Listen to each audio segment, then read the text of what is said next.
Iṣana tí wọ́n fi ń tan gáàsì ìdáná l'Àyìndé ń lò bí ìbọn láti jalè ládòodò. Béèyàn kò bá wo kinní náà dáadáa, ìbọn gidi ni wọn yóò kọ́kọ́ pè é, torí bí ìbọn ni wọ́n ṣe é, àmọ́ kì í ṣe ìbọn. Ìṣáná ìgbàlódé tí wọ́n fi ń tanná sí gáàsì ìdáná ni. Àmọ́ kinní yìí ni ògbólógbòó afurasí ọ̀daràn kan, Olúwatósìn Àyìndé, sọ di irinṣẹ́ ìdigunjalè ní tiẹ̀.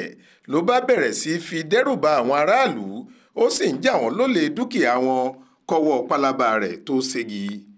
Alukoro àwọn ẹ̀ṣọ́ aláàbò Ogun State Community Social Orientation and Safety Corps tí wọ́n tún ń pè ní So-Safe nípínlẹ̀ Ògùn, Ọ̀gbẹ́ni Moruf Yusuf, tó gbẹnu ọ̀gá àgbà wọn, Kọ̀mándàǹtì Sọjí Gánsálò sọ̀rọ̀ nínú àtẹ̀jáde tó fi ṣọwọ́ s'Aláròyé lọ́jọ́ Ajé Monday ọjọ́ 25 oṣù kẹta yìí, sọ pé lọ́wọ́ alẹ́ ní nǹkan bíi aago 9:30 lọ́wọ́ àwọn ẹ̀ṣọ́ aláàbò ọ̀hún tẹ Àyìndé lásìkò tí wọ́n ń ṣe pàtiróòlù lọ́wọ́.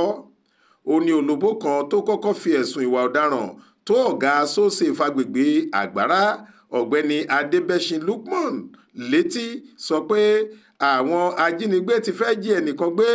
Wọ́n ní ọlọ́kadà lónítọ̀hún, wọ́n sì pe orúkọ ẹ̀ ní Abíọ́dún Ògúnbíyì. Wọ́n ní níṣe ni wọ́n na ìbọn sí i, wọ́n gba ọ̀kadà rẹ̀. Lọ́gán táwọn ẹ̀ṣọ́ So-Safe sáré dé ibi ìṣẹ̀lẹ̀ ọ̀hún, wọ́n bá ọlọ́kadà náà níbi tó ń gbé ń lọgun pẹ̀lú ọ̀kadà rẹ̀ tó ṣubú lé mọ́lẹ̀. Àmọ́ ọlọ́kadà yìí ti bu ẹni tó yọ̀bọ̀n sí i láṣọ so pinpin, kò sì sọ aṣọ ọ̀hún sílẹ̀ bó ṣe ń pariwo "ẹ gbà mí o, ẹ gbà mí o". Ẹnu èyí làwọn ẹ̀ṣọ́ náà débẹ̀, bí Àyìndé sì ṣe gbójú sókè rí wọn lójú ìbọn ọwọ́ rẹ̀ sí gbóréré. Àmọ́ wọ́n wá kinní ọ̀hún kàn, wọ́n sì rí i pé ìbọn tí Àyìndé fi ń jalè yìí kì í ṣe ìbọn gidi. Ìṣáná ìgbàlódé tí wọ́n ń pè ní láìtà gáàsì ni, ó kàn dàbí ìbọn ni. Ṣá wọ́n fi páńpẹ́ òfin gbé afurasí ọ̀daràn yìí, wọ́n sì dóòlà ẹ̀mí ọlọ́kadà náà bó tilẹ̀ jẹ́ pé ó ti farapa gidi. Ní ọ́fíìsì So-Safe, Àyìndé jẹ́wọ́ pé ọmọ ẹgbẹ́ òkùnkùn ẹyẹ lòun. Agbègbè Ìdanyín nílùú Àgbárá lòun ń gbé. Ó ló ti pẹ́ tóun ti ń fi láìtà tí wọ́n ń ṣe bí ìbọn yìí jalè káàkiri agbègbè Adó-Odò ọ̀hún.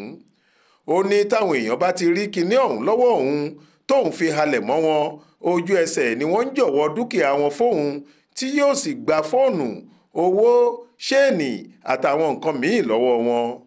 Gánsálò ní àwọn ti fa afurasí náà lé àwọn ọlọ́pàá ẹ̀ka ti Àgbárá lọ́wọ́ láti túbọ̀ ṣèwádìí ìjìnlẹ̀ nípa afurasí ọ̀daràn yìí kí wọ́n lè fojú rẹ̀ balẹ̀ ẹjọ́ láìpẹ́, níbi tí wọn yóò ti dá sẹ̀ríà ìwà burúkú rẹ̀ fún. Faith Adébọ́lá ló ń jábọ̀ ròyìn fún iléeṣẹ́ tẹlifíṣàn Aláròyé TV Online.